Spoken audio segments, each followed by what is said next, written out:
My stepmom threw out all my mom's photos, so I made sure Dad saw the security camera footage.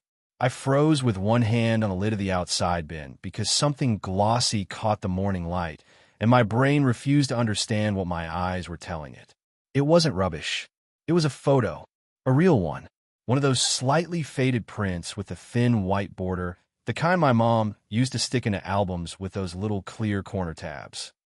I leaned closer, the cold plastic rim digging into my palm, and I saw my mother's face looking up at me from between a crushed cereal box and a black garbage bag, smiling like she always did when someone was holding the camera, and she was trying to act like she wasn't posing. My throat went tight so fast it was like I'd swallowed a stone. I yanked the bin lid up all the way, and the smell hit me, old food, detergent, wet cardboard, and I didn't even care. I plunged both hands in, fingers digging through trash like an animal, and pulled out a fistful of photos stuck together with something sticky. Some were bent. Some were torn. A few were ripped clean in half, like someone had done it with calm, deliberate hands. My heart started hammering so hard I could feel it in my fingertips. I heard the back door open behind me, and I didn't turn around because if I turned around too early, I knew I'd scream. "What on earth are you doing?" My stepmom's voice snapped, sharp and bright like a slap. I turned anyway, and there she was on the back step in her slippers and robe, holding a mug like she was the one who'd been interrupted. Her hair was pulled up in that messy bun she wears when she wants to look effortlessly domestic. For a second, her eyes flicked to the photos in my hands. Just a flicker, and then her face smoothed into irritation. I held up the torn picture like it was evidence. "Why is my mom in the trash?" My voice came out hoarse, like I'd been yelling for hours, even though it had only been seconds. She sighed, exaggerated, like I was being dramatic before breakfast. "Oh my God," she said. "A digging through garbage? That's disgusting. Answer me." I could feel the photo edges cutting into my fingers. These were in the hallway, in the living room, in the album box in the study. Why are they in the bin? She took one step down, then stopped, eyes narrowing. "I was cleaning," she said, emphasizing the word like it should end the conversation. "Your father asked me to declutter." "Declutter," I repeated, tasting it like poison. "You've decluttered my dead mom?" Her mouth tightened. "Don't talk to me like that."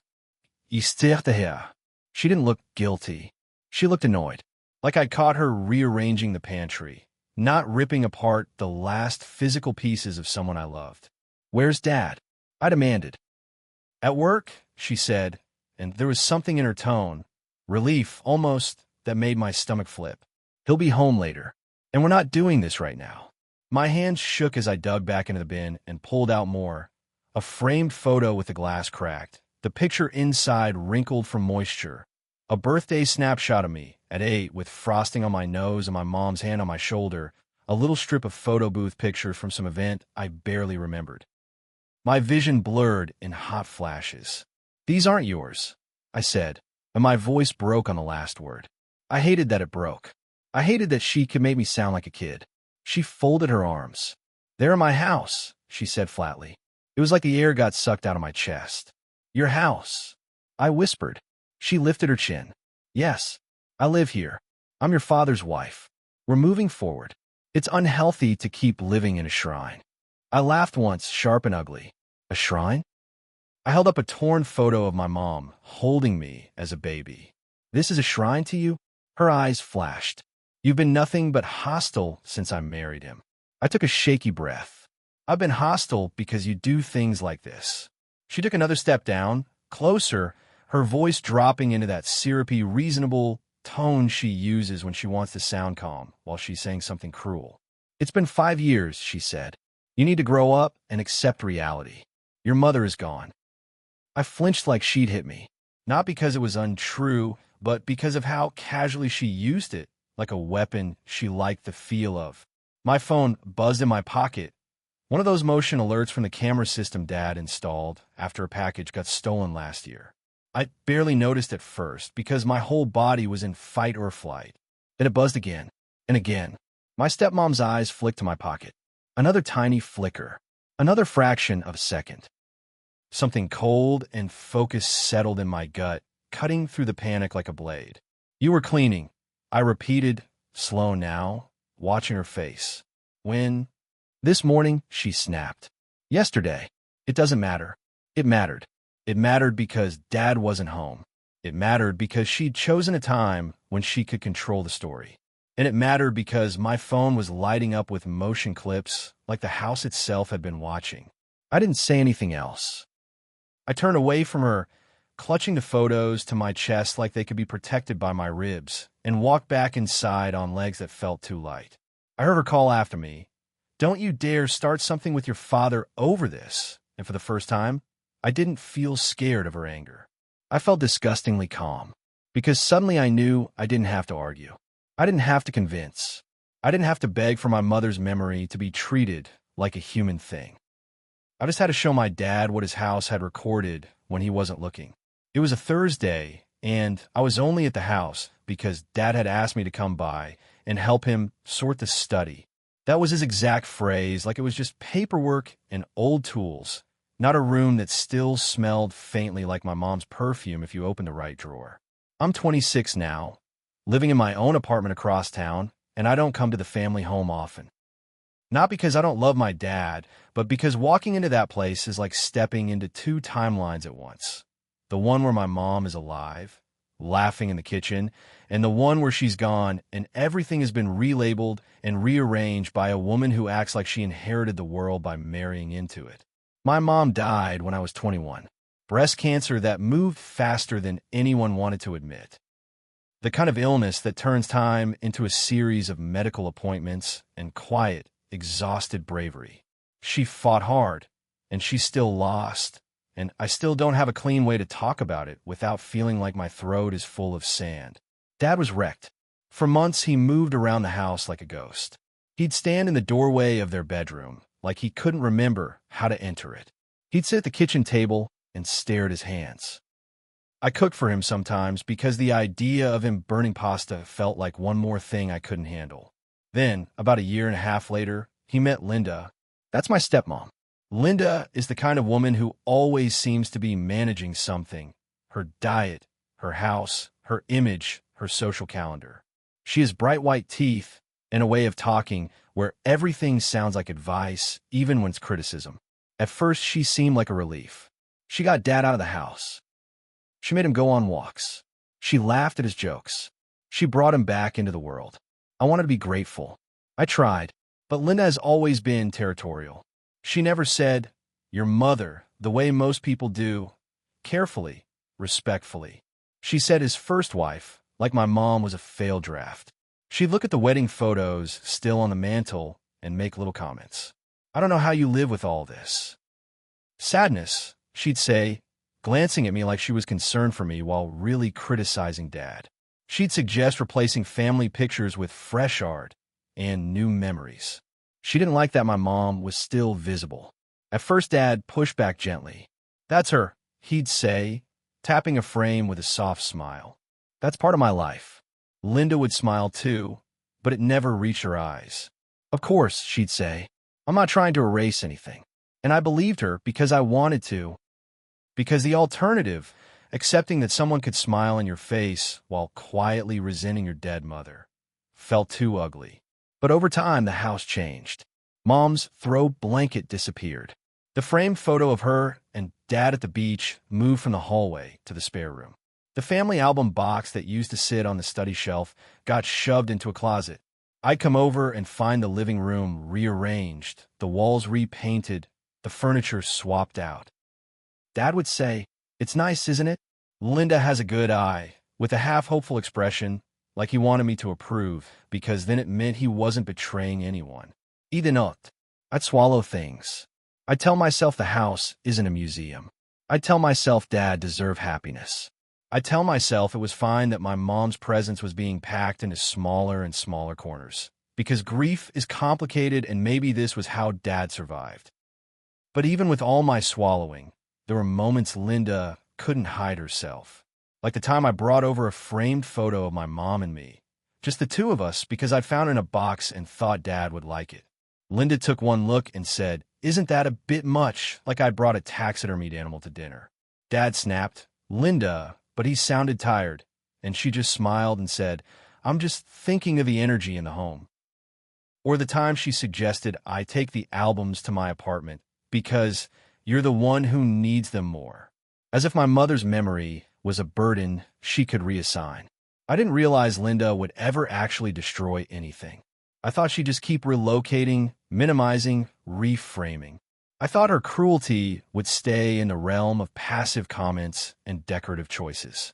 I was wrong. After I stormed inside with the photos and locked myself in the study, I leaned against the door and tried to breathe without making a sound. My hands were filthy from the bin. The photos were damp. I set them gently on the desk like they were injured birds. My phone buzzed again with another motion alert, and I finally looked down. Front hallway camera. Motion detected. My stomach lurched. I opened the alert, and a thumbnail popped up. Linda in the hallway, holding a cardboard box. My chest tightened so hard it hurt. The camera system Dad installed covers the front door, the driveway, and because Linda insisted on security, the main hallway that lead from the entry to the living room. Dad set it up himself and showed it to me proudly, like he'd solved the problem. You can see everything, he'd said, even when I'm not home. I sat at the desk, my knees weak, and tapped to open the clip. At first, it was mundane. Linda walking briskly, the box in her arms. Then she set it down near the coat closet and started pulling framed photos off the wall. One by one, quick movements efficient. She didn't hesitate. She didn't pause like she was conflicted. She popped open the backs of frames and slid the photos out, and my throat closed when I realized she wasn't taking the frames. She was taking the pictures. She carried them into the kitchen. The camera didn't capture the bin outside, but it captured the moment she came back with her hands empty and grabbed another frame. Another clip. Another. Timestamps like a slow, beating heart. 9:12 a.m., 9:19 a.m., 9:27 a.m. I watched her go into the study next, and my hands went icy because that's where the album box was. The study camera angle didn't exist, but the hallway did, and I saw her come out carrying the album box. My mom's neat handwriting on the spine visible for a second. And then she turned the corner toward the back door. I had to press my fist into my mouth to stop myself from making a sound that would bring her into the room. Then I saw the worst part. Linda paused in the hallway, glanced up at the camera, and for one tiny second, she smirked. It wasn't a big villain grin. It was subtler, like she knew exactly what she was doing and still believed she could control it. Like she thought even the camera belonged to her because she lived in the house. I replayed that clip 3 times, my breath shallow and hot. My hand shook so badly, I almost dropped the phone. There was no misunderstanding. No sin. No decluttering. She had removed and discarded my mother's photos deliberately while Dad was out of the house, and she had the nerve to act annoyed that I'd found them. I opened the app settings and downloaded the clips. All of them. I saved them to my phone. I emailed them to myself. I saved them to a cloud folder. My fingers moved with this weird mechanical calm I only get when I'm terrified. Like my body was in shock, but my brain was suddenly all edges. A knock hit the study door. "Open up," Linda said, voice sharp. "This is ridiculous." I stared at the door. My heart thudded. I didn't answer. She knocked again, harder. "You're not going to turn my husband against me over some old pictures." Some old pictures. My hands clenched into fists. I took a breath through my nose, slow, and forced my voice to stay even. "I'm not turning him against you," I called through the door. "You did that all by yourself." There was a beat of silence, and then her voice shifted, lower, more controlled. "You don't know what you're doing," she said. "You're grieving and you're lashing out. Your dad doesn't need this." I almost laughed. The audacity of her trying to wrap herself in Dad's well-being after she'd thrown his memories in the trash. "Leave me alone," I said. Another pause, then footsteps retreating. The back door opened. The sound of her going outside, probably to check the bin, probably to make sure she could salvage whatever story she needed. I stayed in the study until my hands stopped shaking enough to hold my phone steadily. Then I did something I've been avoiding for years. I called Dad at work. He answered on the 3rd ring, slightly breathless. "Hey, kiddo. Everything okay?" The warmth in his voice cracked something in me. I swallowed hard. Dad, I said, and my voice sounded wrong. You need to come home. What? His tone sharpened instantly. What happened? Are you hurt? No, I said quickly. I'm not hurt. Mums, I stopped because saying mum in this context made me feel like I was ripping open a wound on purpose. Linda did something I forced out, and I have footage. Silence. A long, stunned silence. Footage, he repeated, quieter now. The security cameras, I said. The hallway ones. I heard him exhale slowly, like his body was already bracing. What did she do? I looked down at the damp photos on the desk. I didn't know how to say it without sounding like a child complaining about a bully. But it wasn't childish. It was a violation. She threw out Mom's photos, I said. All of them. The hallway, the living room, the album box. I found them in the outside bin. Dad made a sound, half inhale, half choke. No, he said automatically. No, she wouldn't. I have it on camera, I said, and my voice broke a little. Dad, please, come home. He didn't argue after that.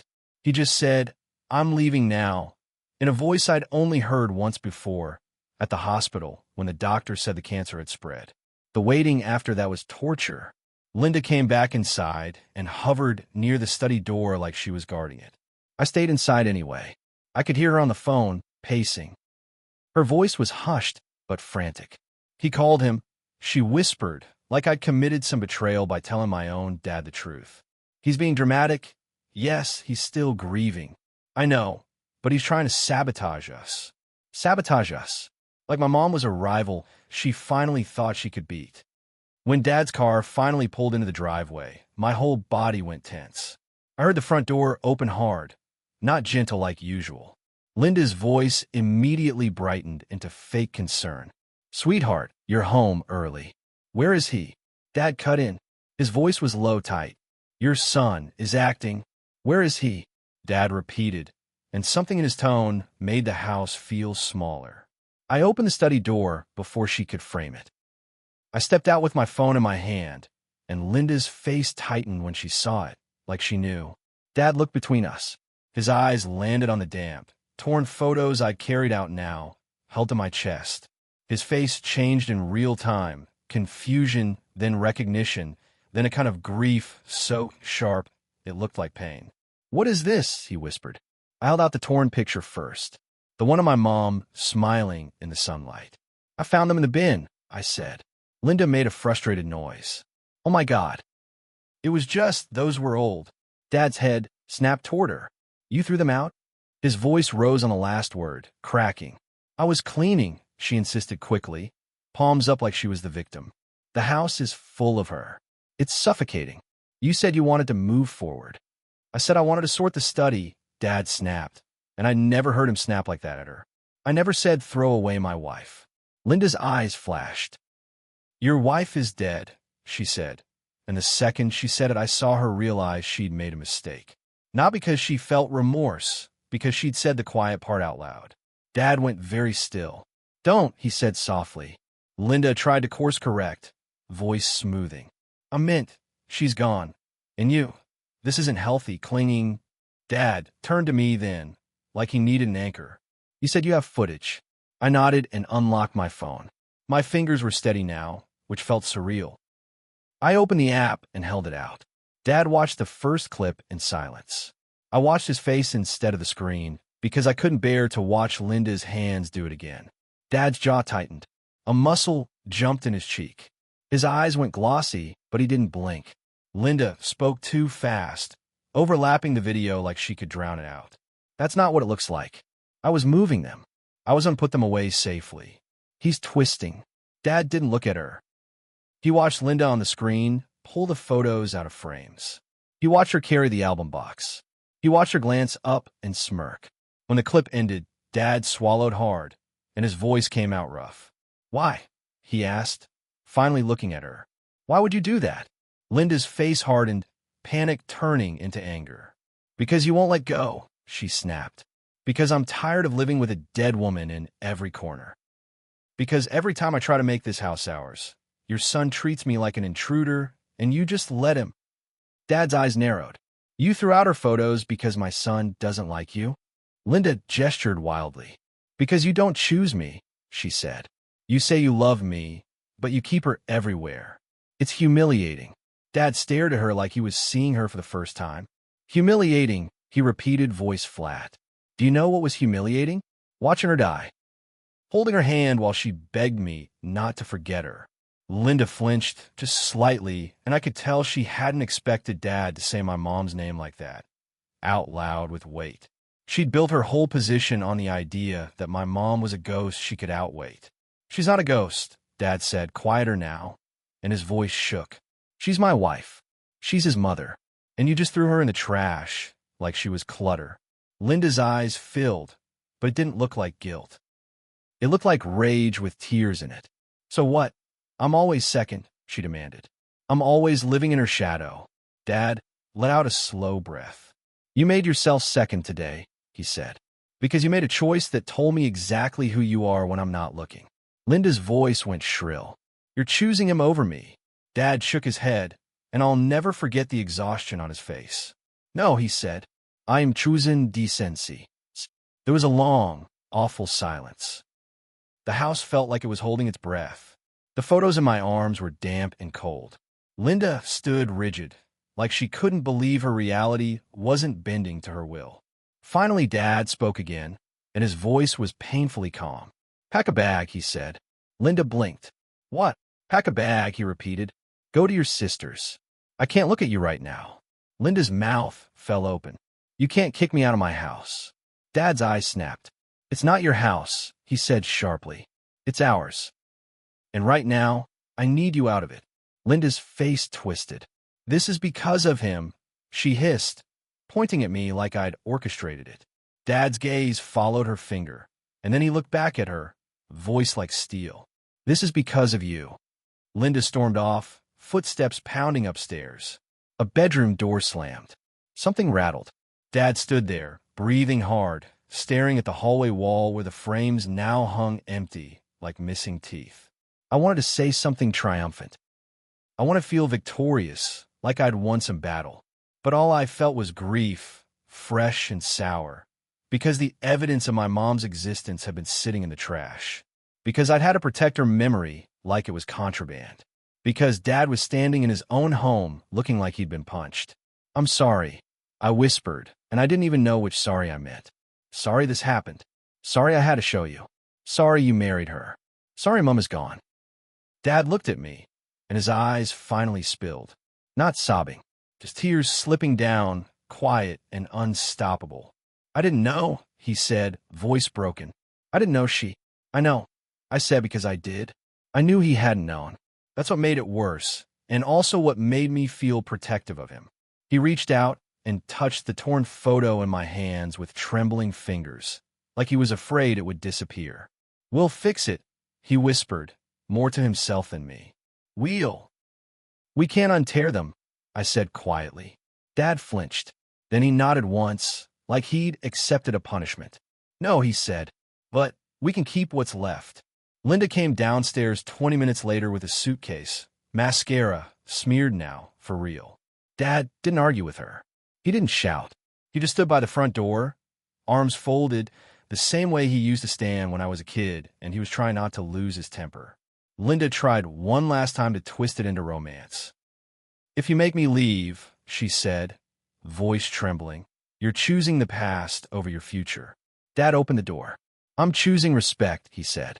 Linda's face hardened. She walked out. The door shut behind her with a soft click that sounded too gentle for what it meant. After she left, Dad and I sat on the living room floor with the photos spread out on a towel like we were doing triage. We cleaned them carefully with damp cloths. We let them dry. Some are ruined. Some are salvageable. The album, thank God, had been tossed in a bin but not ripped apart. A few pages were damaged, the edges warped, but most photos were still there, stuck to the plastic sleeves like they were clinging to life. Dad kept touching the pictures like he needed to reassure himself they were real. Every so often he'd whisper, I can't believe it, and I didn't answer because there was nothing to say that made it less unbelievable. That night, after Dad went to bed, I stayed up and scanned every photo we saved. I used my phone, propped on a stack of books, and I photographed each one, carefully straightening corners, adjusting light. I emailed them to myself. I backed them up twice. I made a shared folder and sent Dad the link. It felt obsessive, but it also felt like control, like after watching my mom die and then watching her get thrown away, I needed to lock her somewhere safe. The next morning, Dad called me into the kitchen. He looked like he hadn't slept. His eyes were red, his face gray. He held his coffee mug in both hands like it was the only thing steady in the room. "I spoke to Linda," he said. My stomach dropped, and he swallowed. "I told her she can't come back unless—" He trailed off, shaking his head. "I don't even know what unless means right now. She keeps saying she didn't mean it. She keeps saying she was helping." I stared at him. "Dad," I said gently, because he looked fragile. She smirked at the camera. His face tightened. He nodded slowly. "I saw," he whispered. Then, after a long pause, he said, "I didn't protect you enough." My throat tightened. "You didn't know," I said. "I should have known," he said, voice breaking. "I should have listened to you when you said she made you feel like you had to apologize for missing your own mother." I didn't have a clean response to that. I just nodded because the truth was complicated. Dad had been grieving too, and sometimes grief makes people accept things they shouldn't. A week later, Dad changed the locks. Not in a dramatic revenge way. In a quiet, practical way. He also removed Linda from the camera system access. He asked me to help him. We sat at the kitchen table with his laptop open, and he kept rubbing his forehead like it hurt. She texted me this morning, he said at one point, showing me his phone. Linda had written, "You're letting him control you. He wants you alone. He wants you miserable like him." Dad stared at the message for a long time, then deleted it. "She doesn't understand," he said softly. "He doesn't control me. He saved me from being lied to." I didn't feel proud when he said that. I felt tired, because I didn't want to be my dad's savior. I wanted to just be his kid. I wanted a world where my mom's photos stayed on the wall, because they belonged there, not because I had video proof someone tried to erase them. The fallout with Linda wasn't clean. It's still not clean, if I'm honest. There were more messages, more blame. A lot of "I'm the victim." She told relatives I was obsessed with my mom. She told Dad I was manipulating him. She posted vague quotes about toxic families and people who weaponize grief. Dad didn't respond. He just went quieter. And then, about a month after the Ben incident, Dad invited me over for dinner. When I walked in, the hallway frames were back up, new prints, clean and crisp. Not the torn originals, but scanned copies in matching frames. My mom's face was there again, smiling on the wall like she'd always been meant to. There's also a new photo beside it. Dad and me, sitting on the living room floor, both of us holding the rescued album between us. I hadn't even known he'd taken it. Seeing it hit me so hard my eyes stung instantly. Dad came out of the kitchen holding 2 plates of food, and he looked older, but also steadier. "I thought we'd eat in here," he said, nodding toward the dining room. I followed him, and when I sat down, I noticed something else. The album box was on the sideboard, not hidden in a closet, like it was allowed to exist again. "I'm sorry," Dad said suddenly, setting down his fork, "for letting someone make you feel like your mother was inconvenient." My throat tightened. "Thank you." I managed because the apology did something to my chest that felt like relief and grief tangled together. Dad nodded once, eyes glossy. "I keep thinking," he said quietly, "about the way she said she's dead like it meant nothing."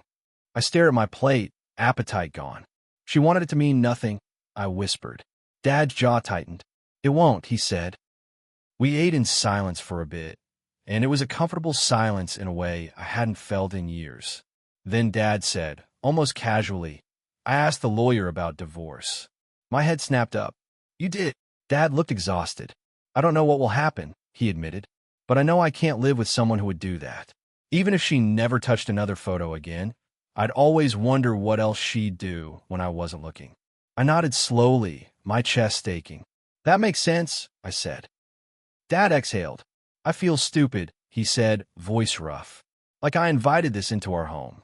"You invited someone you thought was kind," I said gently. "She chose to be cruel."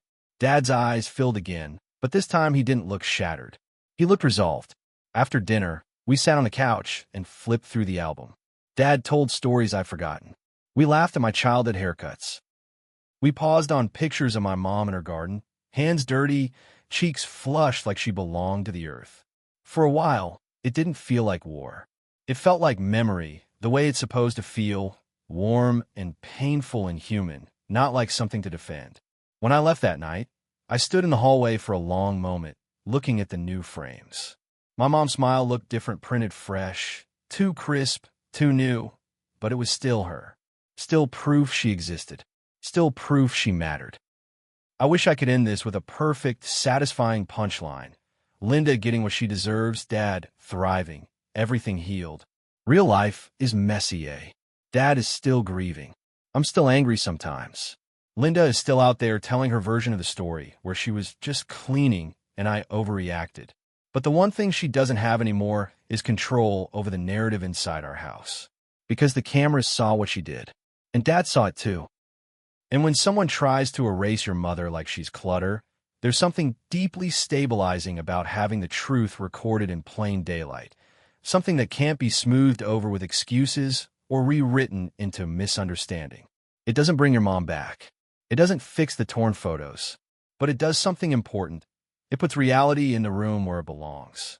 So yeah, I made sure Dad saw the footage. Not because I wanted revenge. Not because I wanted to win. Because my mom deserved to not be thrown away.